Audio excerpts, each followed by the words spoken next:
Okay, good afternoon YouTube. Fat Cat Collections back at you with another watch review by Invicta. And today I want to talk about one that's kind of new to my collection. I picked it up, about a week and a half ago.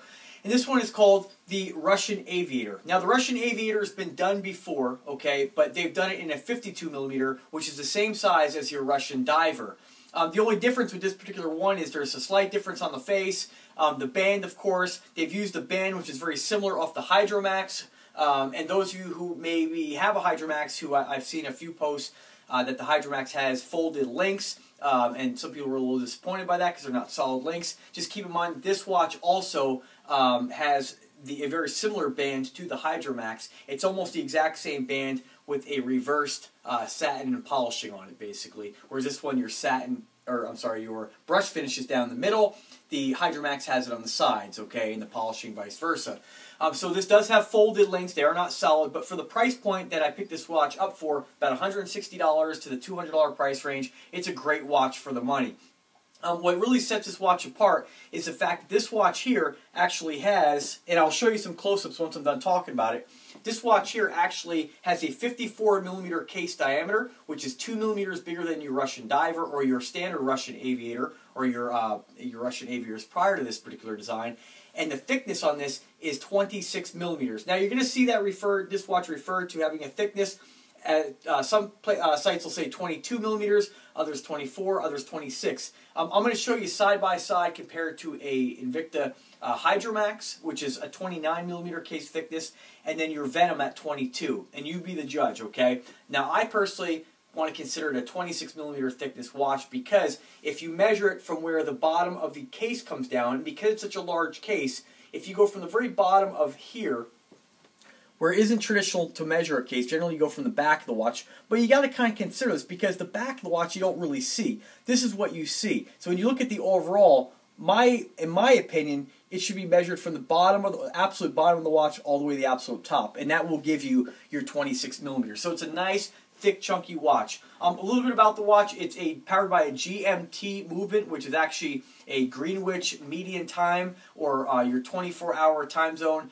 Greenwich median time. I don't explain it very well, so I'll just urge you to look it up if you have a question about that. What's most important about this watch is you can actually use that second hand to set it for another time and treat it like another time zone, whether you want to set it to Greenwich Medium Time or GMT, or do what I do and I set it to the same time as my time zone where I live now, but I use it for military time because the watch actually has two sets of numbers on it.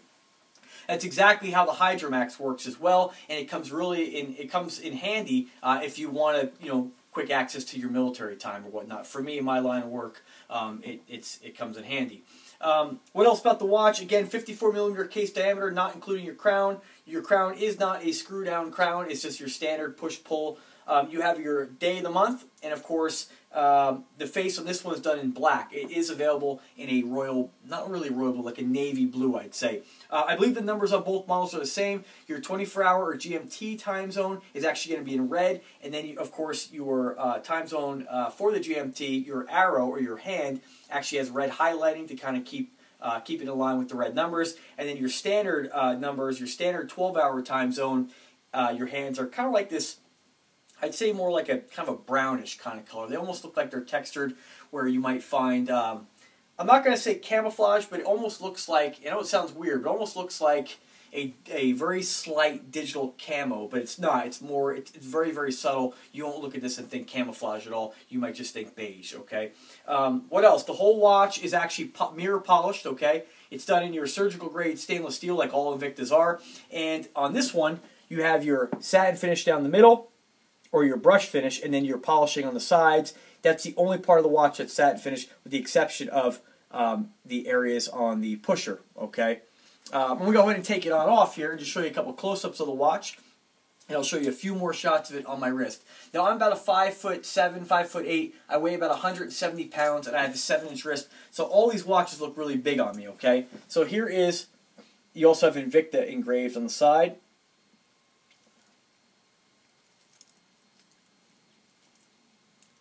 And here's a close-up of the face, the best we can with the lighting that we're using here.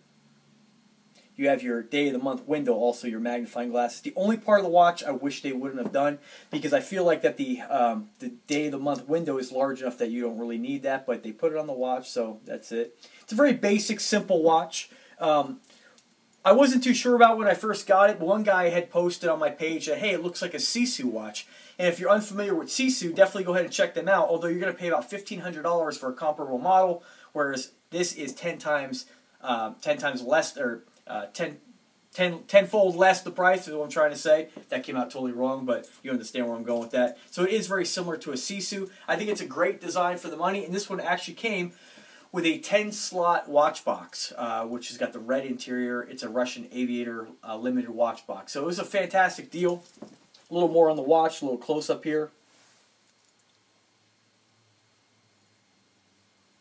And now I'd like to show you side by side with the thickness and what I was talking about with your Venom watch. Now, the Venom watch houses a 22 millimeter case thickness, and if you were to measure both from the case back, they are pretty similar. And I know the Venom does come down, like I was talking about, on the side of the case further, but because the 54 millimeter watch has that extra 2 millimeters, I just kind of feel like it's more noticeable, and I kind of feel like that the, I guess the pronunciation here of where the band connects to the case is more dramatic on the Venom, whereas this one here, it's more subtle. And it actually looks like, you look at it from this angle right here, I'm kind of moving a little bit, it looks like the whole case back could potentially be that thick. And so that's why I feel like this watch really wears like a 26 millimeter thickness watch. Now let me go ahead and show you, and then side by side with the Venom at 52 millimeters, you can see that there is a 2 millimeter difference in case diameter. Now let's go ahead and show it to the big bad boy, the thickest watch that Invicta makes, the Hydra Max. Not the new Hydra Max, the original.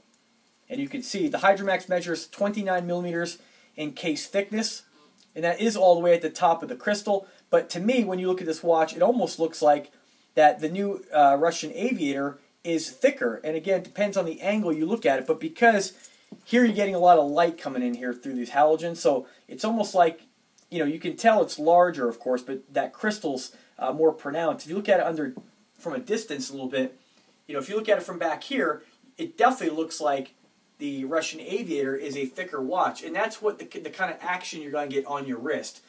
Naturally, up close, you can see that crystal a little better, and the Hydra Max looks larger. Try to show you a little bit better angle here, as you can see the bottom of the backs. Try to line them up the best way I can there.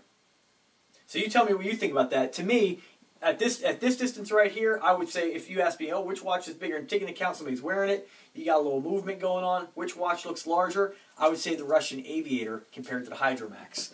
So in the Hydra Max, if you own one of these, any Invicta collector has got a Hydra Max, because it's a lot of watch for the money. It also has that GMT movement right there. Still a beautiful watch, and you can see the difference on these, whereas it's very similar band, it's just they've reversed the polishing for the most part. Very similar. So I'm going to go ahead and throw it on the wrist here again and give you a couple angles on this here. Again, I have a 7-inch wrist, about 5'7", 5'8", and weigh about 170 pounds.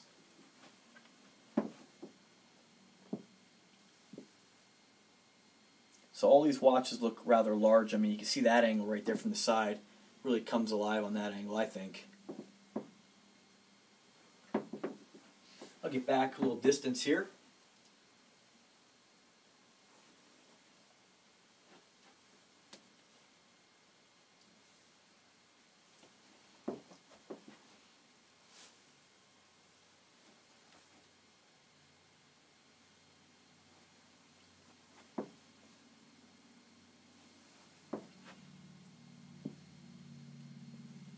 Alright folks, well that was your Invicta Russian Aviator, a new one by Invicta for 2016. Again, Invicta, a lot of times they come out with these new watches and they're so different than the other ones, they still continue to use the same names. It would have been nice if they would have given this one, I don't know, like another name, because it's going to get confused with your standard Russian Aviator, and it's really a completely different watch. When you start beefing up the numbers on that case thickness and diameter to 26 millimeters by 54, you're getting involved into a big watch. It's almost like a completely different watch. So I urge you to compare this to the other Russian Aviators, and I think you'll find that there's a really big difference. If you like the video, remember to subscribe. We're going to have a lot more videos coming your way, a lot more watch reviews. I made a couple friends on Facebook through my YouTube where they're going to be doing some reviews on stuff that I don't have, and I'll be introducing on my channel, so you guys will still get to see those watches. It'll just be an introduction by me, a closing by me, and then, of course, some new faces, of course. Remember, subscribe to the channel. We're going to crack 3,000 subscribers here shortly. And remember, if you're in the market for this stuff, check out PHATKATWatches.com where you can get some of the best deals. And also find us on Facebook where you can get involved in some of the discussion on Invicta watches and all watches in general. Remember, folks, just because me and the guys on my Facebook page and most of my channel is mainly about Invicta watches, there are other ones on here. You can check out other watches in my collection. And remember that I just love watches in general. Although Invicta happens to be my favorite, it doesn't mean you can't be part of the action and share what you like as well on my Facebook page. So, as always, folks, thank you very much for taking the time to watch my channel. Remember to comment, and as always, have a great day.